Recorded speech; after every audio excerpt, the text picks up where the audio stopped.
बिस्मिल्लाहिर्रहमानिर्रहीम। आज आपके साथ बन्नू में 4 मार्च को जो बड़ा हमला हुआ था उस हवाले से बात करेंगे।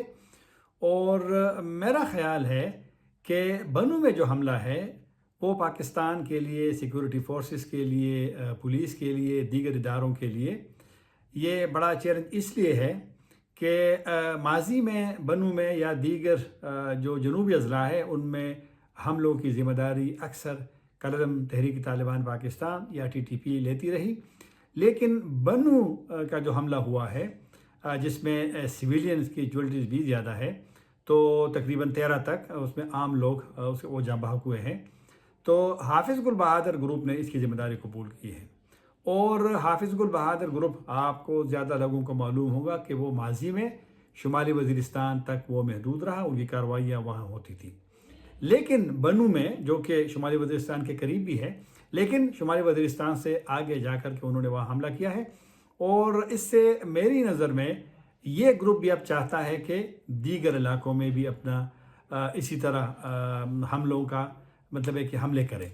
और पहले इसी ग्रुप का एक नेटवर्क या तंजीम नहीं हुआ करती थी, लेकिन अब सुनने में आ रहा है कि इन्होंने किसी हद तक अपना इब्तदाई ढांचा भी बनाया है। और कुछ खैबर में भी कुछ इस तरह खबरें आई थी कि वो वहाँ भी कुछ लोगों ने उनकी बैत की है। तो ये चैलेंज बढ़ गया है।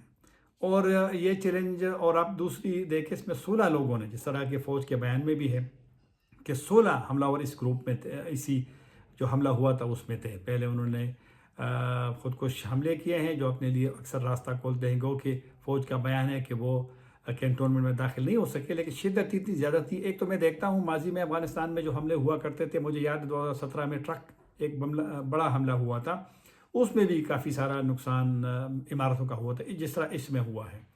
तो 16 लोगों से एक ग्रुप में, मतलब है कि इन ग्रुप के साथ अफरादी क़ुव्वत अब भी निस्बतन ज़्यादा है। फिर तरबियत का निस्बतन अब अगर हम देखें तो ज़्यादा है कि किस तरीके से अपने अहदाफ को पहुँचने की कोशिश करते हैं, करीब जाने की कोशिश करते हैं। थोड़ा सा सिक्योरिटी जो सिस्टम है पुलिस का, दीगर इदारों का, उसको भी देखना मतलब है कि चैलेंज इसलिए बढ़ गया है कि इस तरह हमलों की नाकामी का मतलब है कि इसका रोकना, ये तो तस्लीम करना पड़ेगा कि सिक्योरिटी के इश्यूज़ है। तो बहरहाल फिर इन हमलों की तशद्दुद की कमी में जो अफ़गानिस्तान के साथ पाकिस्तान की एक तवक्को माजी में हुआ करती थी, अब भी है। जिस तरह के फ़ौज का बयान बन्नू के हवाले से जो आया, उसमें अभी दोबारा कहा गया है, अबूरी हुकूमत का अफ़गानिस्तान का जिक्र किया है।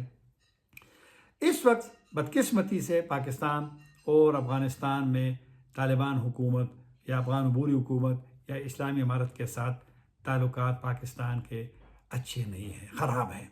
और तोरखम का मामला है, आज फिर वहाँ पर फायरिंग हुई है, चंद दिन पहले भी फायरिंग हुई थी। 21 फरवरी से तोरखम बंद है, 2 दफ़ा मुज़ाकरात हुए, नाकाम हुए हैं।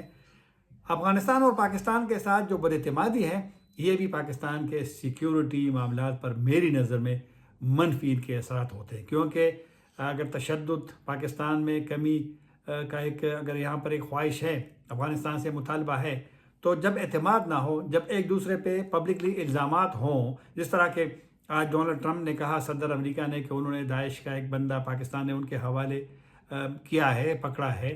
तो अब अफ़गानिस्तान से जो एक रिएक्शन आया है, मैंने कई टीवी चैनल्स को, मीडिया को, अफ़गान हुकूमत के तर्जुमान ज़बीउल्लाह मुजाहिद का एक इंटरव्यू सुना है, जिसमें उन्होंने कहा है कि उनके बकौल दाइश के मराकज़ जो है वो बलूचिस्तान में है। और कुछ लोगों ने ये भी कहा कि जी, जब ये एक बंदा गिरफ़्तार पाकिस्तान में हुआ है तो इसका मतलब उनकी नज़र में ये है कि ये पाकिस्तान में मौजूद है, अफ़गानिस्तान में नहीं है।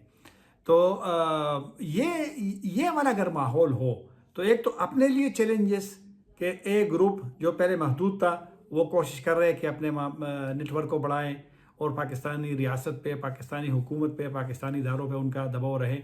दूसरे, अगर अफ़गानिस्तान से हम एक तवक्को रखते थे कि वो पाकिस्तान के साथ मिल करके जो मुश्किलात है उनके हल करने में, लेकिन बदएतमादी इतनी बढ़ गई है कि शायद ये भी तवक्को नहीं रही। अब मेरे इस वीडियो का मकसद बिल्कुल भी ये नहीं है कि मैं किसी को मायूस करूं, लेकिन हक़ाइक़ जब तक नहीं बोलेंगे, सहाफ़ी नहीं बोलेंगे, एंकर्स नहीं बोलेंगे, हम लोग नहीं बोलेंगे, तो फिर मेरे ख़्याल में ये अपने पेशे से ये बददियानती है।